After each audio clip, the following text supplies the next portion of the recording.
Well, that is a beast. It's not exactly straight either. A lot of knots, a couple of curves. Took a little bit of fooling around to get it up high enough to get it on here. But we got it on. We'll see what we can do with it now. So I think I'm finally ready to start cutting this big log. It has been a challenge to make room for it to get on here. I've had to literally cut a notch into it so I can get the tightener in place. And all of these branches sticking up have been a real challenge. So the capacity on this sawmill is 20 inches, which isn't all that realistic, because at 20 inches you're not going to be able to get by your clamp. So we're pretty close. At the big end here we are just over 18 inches, and it's got a pretty good wow in it along with all the branches and stuff. So we'll see what we can get out of it here. I've got it about as level as I can get it at this point. So we'll get the mill started up and see what happens.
we didn't do too bad from that log. A little more waste than I would have liked to have seen because of the twists and turns in it, but that's okay. We've got 11 boards and 9 battens out of it. And it's good to know that these trees, or this tree that came down, is not going to lie back there and rot. It's now going to go to use. It's going to go on the house and help protect the house. And the other thing about that is it keeps its carbon content locked inside of it. When they rot, they give off the carbon content and it's gone. So that's pretty good. I'm quite pleased with that. I've got one more to go, the smaller one of that 2 logs that I pulled out. And it should go a little bit quicker because it is smaller and will be easier to deal with. All right, let's get this one cleaned up and put away because it looks like we're skirting the edge of a storm here right now. We've been lucky so far that I've got this done. And it's pretty much lunchtime anyway. So this is what I was hoping to show you, to be involved in this thing coming down. But it looks like Art wasn't involved in it. They had another company come in and pull it down. Would have been pretty neat to watch it come down, but anyway, oh well. It's good to see it down and out of the way, and whoever did it did a very nice job, dropped it quite neatly where it didn't crash into the other little outbuilding back there or onto the road or anything else. Nicely done job. So I made it down to Art's for a little while this morning. But by lunchtime it was getting pretty darn hot up at his sawmill. So we called it quits and come back home, and time to do a little more maintenance. One thing you do need to do with this kind of equipment is at the very least keep it clean. And I'm not talking about polished clean or anything like that. I'm just talking about keeping the mud off of it and that kind of thing. Make sure you don't have hunks of dirt in there grinding away at stuff you don't want to grinding at.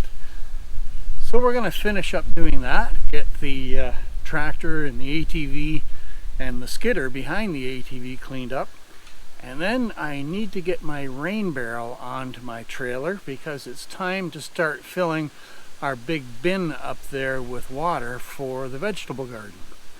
So we'll get that finished up and get our barrel in place, and then we'll be able to check out that brand new little pump that I bought for pumping water from the creek into the barrel. Hopefully it works as well as I would imagine it's going to. So let's see what happens.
Well, that's looking a little better.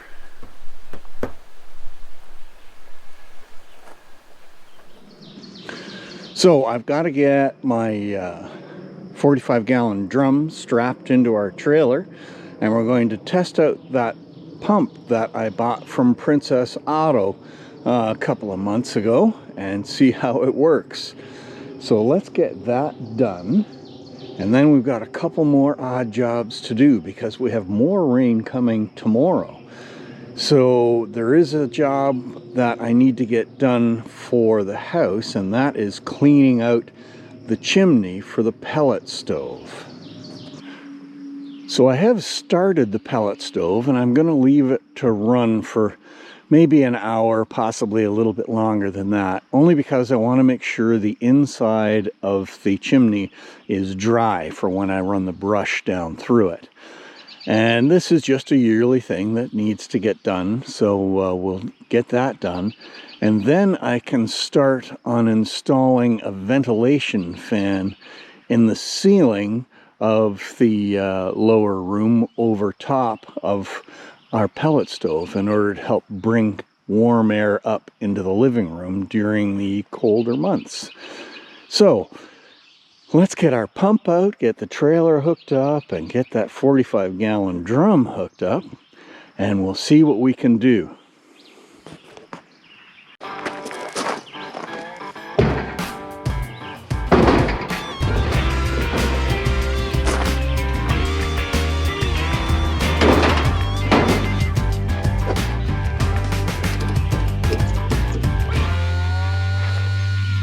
Well, that should do it. We're not going very far, and we're not going off the dirt road back here, so we're just going down maybe 1 kilometer along the dirt road to get to the creek that we want. So I'll get the pump in here, and I'm going to pre-prime that pump, so it should be pretty easy to get it going. Fingers crossed.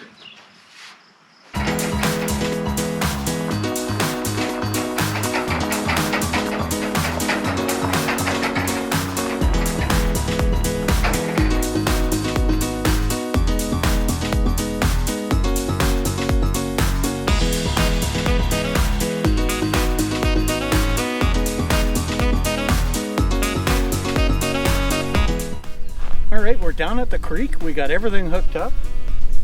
So this will be the first run of this pump. We'll see what happens.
Well, that's it. This is our last drum full of water going into our big tank. 6 trips, but it's better than emptying our well. Well, there we go. Our tank is all full. So because of weather and circumstances, we're going to have to end it there and then go on to the chimney cleaning in the next video. So thanks very much for watching, guys.